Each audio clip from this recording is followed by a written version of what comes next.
Ever made a purchase and instantly wondered, did I just make a mistake? Maybe it was a gadget that didn't work as promised, a pair of shoes that looked great online but felt awful in person, or even a gym membership that went unused. For motorcycle enthusiasts, that buyer's regret can hit just as hard, especially when the bike you dreamed of turns out to be more headache than thrill. Many motorcycles catch your eye with sleek designs, aggressive marketing, or a tempting price. But after a few rides, the excitement fades. Comfort issues, underwhelming performance, costly upkeep. Any of these can quickly turn your dream ride into a daily frustration. To help you avoid that disappointment, we've put together a list of 10 motorcycles that owners commonly regret buying within their first year. If you want to steer clear of buyer's remorse, this is the list you need to see. 10. Kawasaki Ninja 400. On paper, the Kawasaki Ninja 400 seems like the ideal beginner bike. It's lightweight, has sharp styling, and a 399 cubic centimeter parallel twin engine that's powerful enough to be fun, but not intimidating. Plus, it sounds great when you rev it out. But here's the catch. It's almost too good for beginners. What happens is you buy it, fall in love, build your skills, and before you know it, 6 months later, you're already craving something bigger, like the ZX6R or even a 1000cc bike. It's like buying your first car and realizing you're ready for the sports car version. On top of that, the Ninja 400 is everywhere on the used market, which means resale value takes a nosedive. You could drop $5,700 on a brand new Ninja 400 and lose a big chunk the moment you list it for sale. So while it's a fantastic bike to start on, it's rare that it sticks around for long in anyone's garage. 9. Ducati Monster 797. The Ducati Monster 797 is Ducati's way of offering a taste of Italian performance without a ridiculous price tag. It sports the iconic exposed trellis frame, a sculpted tank, and an 803 cubic centimeter L-twin engine, all the classic Ducati ingredients. But the ride often feels a bit too safe. With just 73 horsepower, it's fun in the city and on highways, but lacks the excitement many expect from Ducati. It's like ordering an espresso in Rome and getting a decaf latte. Sure, it's okay, but not what you were hoping for. The 797 also lacks modern tech like ride modes or traction control, offering just ABS and that famous Ducati vibe. On top of that, maintenance costs are high, with oil changes and valve checks that are pricey and frequent. Many owners find themselves wanting either more power or something less costly to maintain, so they sell it after a few months. 8. BMW G310 GS. This bike grabs attention because it looks like a big adventure bike, but comes at a much lower price. At around $5,900, the G310 GS seems like a steal for aspiring adventure riders. However, with a 313 cubic centimeter single-cylinder engine making just 34 horsepower, it's more commuter than explorer. It handles city streets and light gravel well, but try taking it on serious off-road trails or long tours, and it starts to show its limits.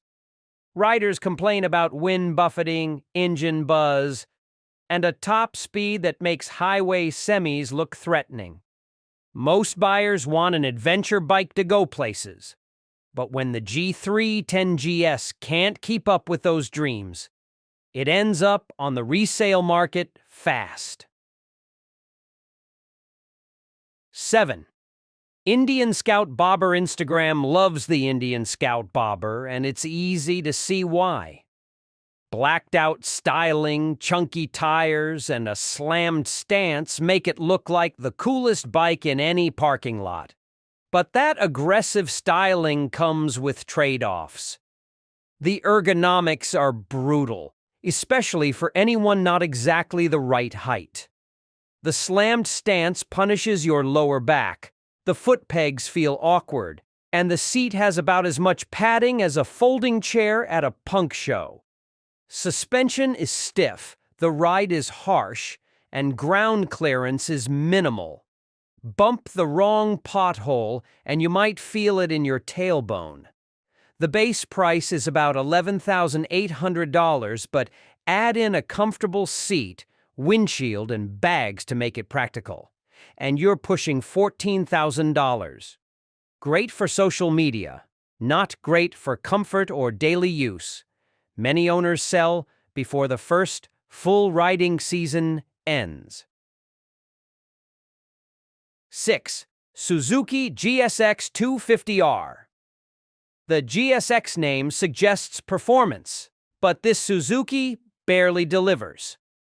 Underneath the sporty look lies a 248 cubic centimeter twin-cylinder engine with just 25 horsepower.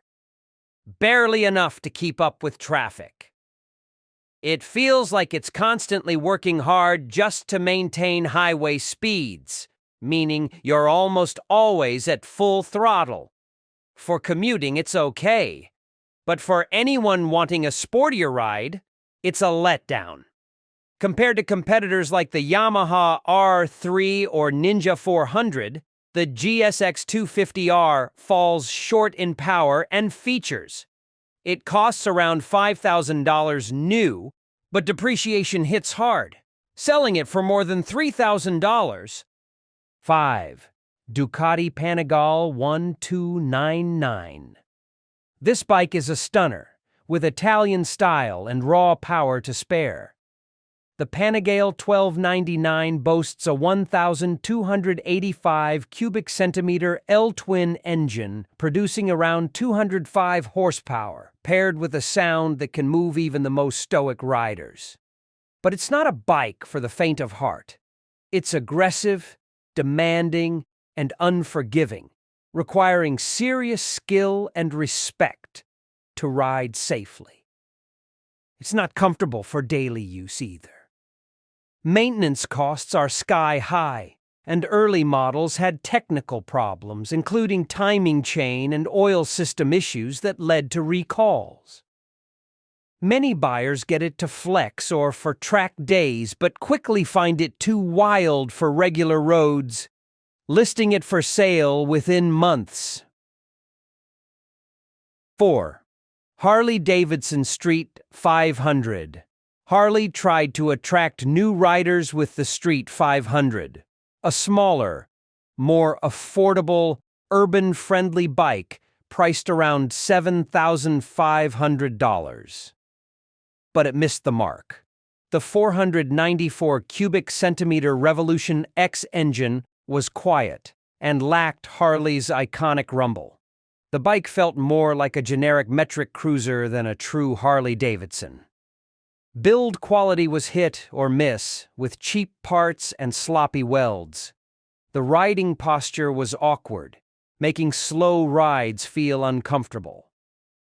Many new owners jumped at the chance to join the Harley Club, only to realize they weren't quite inside it yet. Most moved on quickly. 3. Indian Scout 60. The Scout 60 looks the part with classic cruiser style and that unmistakable Indian badge. It packs a 999 cubic centimeter V-twin, making about 78 horsepower. Enough for straight-line speed. But the fun stops there. The suspension is soft, cornering is clumsy, and the riding position puts your legs forward and spine into chiropractor mode. At nearly $11,000 base price, add the windshield, luggage, and better seat you'll want for longer rides, and the cost quickly climbs. The Scout 60 is a bike that looks better than it rides, and many owners sell it after a few months. 2. Harley-Davidson Street 750. The Street 750 was supposed to be Harley's big entry-level hit, featuring a 749 cubic centimeter liquid-cooled V-twin, decent torque, and city-friendly handling. Instead, it became a Craigslist staple with 400 miles and a must-sell tag. Plastic parts where metal should be, clunky controls, and vague handling made it feel unfinished. Brakes were mushy, suspension bouncy, and overall quality left much to be desired. Most riders expected Harley's soul and thump, but got something generic instead. Many upgraded to sport bikes or left Harley entirely within the first year. 1. Benelli Leanchino 500. Taking the top spot is the Benelli Leanchino 500.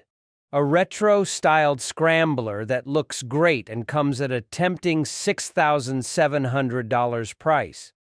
But it's a classic case of style over substance. Built in China under the Benelli name, it has a 500cc twin producing about 47 horsepower. The power delivery is awkward, throttle response inconsistent, and the gearbox clunky. Build quality is questionable, with cheap plastics and paint that scratches easily. Over time, mystery rattles and vibrations creep in. Worst of all, parts availability and dealer support can be spotty, leaving owners stuck in long repair delays. It looks like a Ducati scrambler, but rides like a DIY project, a bike that often leaves owners frustrated and selling quickly. Every motorcycle has its passionate fans, and some riders genuinely enjoy these models. However, if you're considering buying one, make sure to do your homework, take a test ride, and understand exactly what you're signing up for. The right bike should thrill you every time you hit the throttle, not have you browsing Craigslist just 6 months down the road.